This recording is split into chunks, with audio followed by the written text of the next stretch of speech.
Hello guys, welcome back to my channel. आज हम करेंगे रेक्टिफिकेशन ऑफ एरर्स को क्वेश्चन सॉल्व करने का तरीका। मतलब हमें ऐसे कौन से स्टेप्स हैं जो हमें फॉलो करने चाहिए ताकि हम एक क्वेश्चन इजीली सॉल्व कर सकें। बेसिकली हम ये क्वेश्चन करने वाले हैं after preparation of final accounts के स्टेज वाला।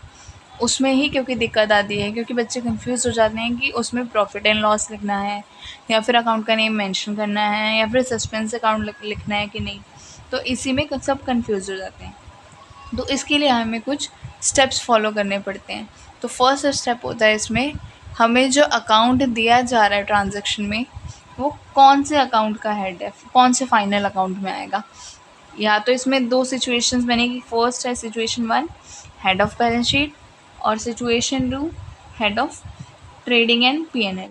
अगर आपको कन्फ्यूज़न हो रही है कि हमारा जो ट्रांजैक्शन में अकाउंट है वो हेड बैलेंस शीट के हेड को अफेक्ट कर रहा है या फिर ट्रेडिंग एंड P&L को, तो इसके लिए मैंने एक नोट भी दिया है, आप उसको भी पढ़ सकते हैं ताकि आपको कोई कन्फ्यूजन ना हो। इसके बाद होता है हमारा सेकंड स्टेप। हमारे सेकंड स्टेप में भी दो सिचुएशंस होती हैं, जिसमें से फर्स्ट सिचुएशन में ये होता है कि प्रॉफिट जो है हमारा उस ट्रांजैक्शन से अफेक्ट हो रहा है, और सेकंड है कि उससे प्रॉफिट अफेक्ट नहीं हो रहा है। अब जनरली सी बात है कि हम फाइनल अकाउंट से सारे बनाते किस लिए हैं, अपना प्रॉफिट को डिटरमाइन करने के लिए। और जब प्रॉफिट में कोई फ्लक्चुएशन ही नहीं है, कोई एरर ही नहीं आ रहा है, मतलब ट्रांजैक्शन में तो एरर है लेकिन प्रॉफिट में कुछ एरर नहीं है, उसको एरर को सुधारने के बाद भी हमारा प्रॉफिट जो है वो सेम रहेगा, तो उसके लिए हम कोई एंट्री पास नहीं करेंगे। लेकिन अगर हमारा प्रॉफिट अगर अफेक्ट होगा तो उसके लिए हम एक जर्नल एंट्री पास करेंगे। इसके लिए हमें थर्ड, मतलब हमारा जो स्टेप 2 का ये जो फर्स्ट सिचुएशन है उसी को हम स्टेप 3 में कैरी फॉरवर्ड करते हैं। मतलब अगर वो account trading and P&L account का है, हेड है, और प्रॉफिट को भी अफेक्ट कर रहा है, तो उसकी एक जर्नल एंट्री पास करेंगे। और उसको पास करने के लिए हम एक P&L अकाउंट ओपन करेंगे, P&L एडजस्टमेंट अकाउंट। एंड अगर हमें ज़रूरत होगी तो हम उसके लिए सस्पेंस अकाउंट भी उसके साथ ही खोलेंगे। ठीक है, तो यहाँ पे हम नोट्स में थोड़ा सा सस्पेंस अकाउंट के बारे में डिस्कस कर लेते हैं कि सस्पेंस अकाउंट होता क्या है। तो सस्पेंस अकाउंट हमारा एक टेम्प्रेरी अकाउंट होता है जिसको हम सिर्फ टेम्प्रेरी बेसिस पे ओपन करते हैं। हमारी सारी एडजस्टमेंट्स होने के बाद हमारे सारा प्रॉफिट अगर करेक्ट हो जाता है तो उसके बाद ये ऑटोमेटिकली क्लोज हो जाता है। इसका जो मतलब नेचर है अकाउंट का, टेम्प्रेरी तो है लेकिन इसको हम कभी भी नहीं एसेट की तरह ट्रीट करते हैं और ना ही लाइबिलिटी की तरह। ये हमारा सिर्फ सिचुएशन पे डिपेंड करता है कि हमें इसे कैसे ट्रीट करना है। अगर इसमें डेबिट ज़्यादा है क्रेडिट से तो हमें क्रेडिट को बढ़ाना पड़ेगा ताकि हम debit is equals to credit कर सकें। और इस केस में हमारा जो सस्पेंस अकाउंट है उसको हम एज ए लाइबिलिटी ट्रीट करेंगे।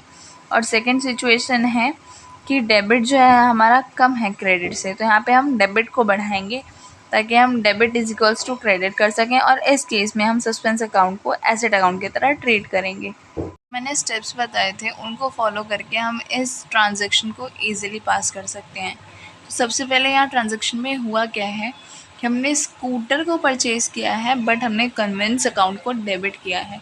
तो जो करेक्ट एंट्री होनी चाहिए थी, करेक्ट एंट्री तो हम जब जर्नल बनाएंगे या फिर लेजर पोस्टिंग करेंगे उसी टाइम पे रिकॉर्ड करेंगे। तो बेसिक सी बात है कि वो हम तब रिकॉर्ड करेंगे before preparation of final accounts, मतलब फाइनल अकाउंट्स बनाने से पहले वो रिकॉर्ड करेंगे। तो उसकी एंट्री होगी scooter account debit to cash या फिर बैंक अकाउंट। लेकिन हमने उसकी जगह रॉन्ग एंट्री क्या पास कर दी है, conveyance account debit to cash या फिर बैंक अकाउंट। तो हमें क्या कन्वेंस अकाउंट को रिवर्स करना पड़ेगा, यानी क्रेडिट करना पड़ेगा। तो अब तो ये हो गया है, हमारे फाइनल अकाउंट्स बन चुके हैं, तो उसकी जगह हम किसको क्रेडिट करेंगे, P&L एडजस्टमेंट अकाउंट को क्रेडिट करेंगे। और व्हीकल क्योंकि एक बैलेंस शीट का हेड है, क्योंकि ये एक एसेट है, तो इसके लिए हम इसका सीधा नाम मेंशन करके उसकी अमाउंट लिख देंगे। तो ये हमारी फर्स्ट ट्रांजैक्शन ऐसे सॉल्व हो जाएगी। ये हमारी सेकंड ट्रांजैक्शन, इसमें क्या है कि मिस्टर क्यू के पास हमारे अभी भी 500 रुपये उधार है। मतलब मिस्टर क्यू ने हमसे शायद पहले कुछ लिया होगा, तो उसके पास अभी भी हमारे 500 रुपये उधार हैं।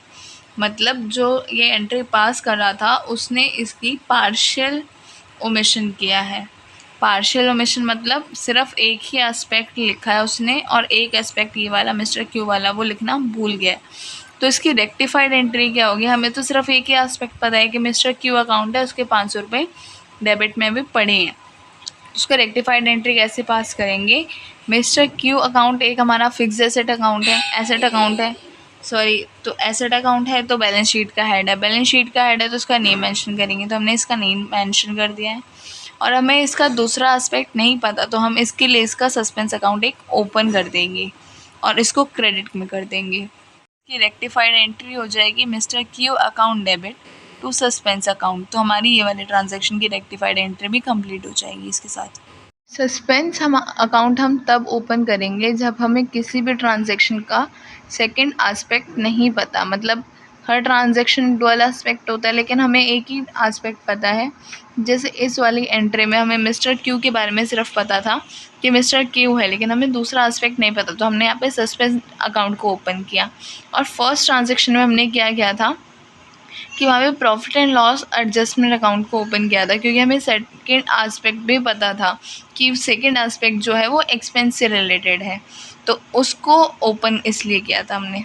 आई होप अब आप समझ गए होंगे कि हमें profit and loss adjustment account का यूज़ कब करना है और सस्पेंस अकाउंट का यूज़ कब करना है। Thank you.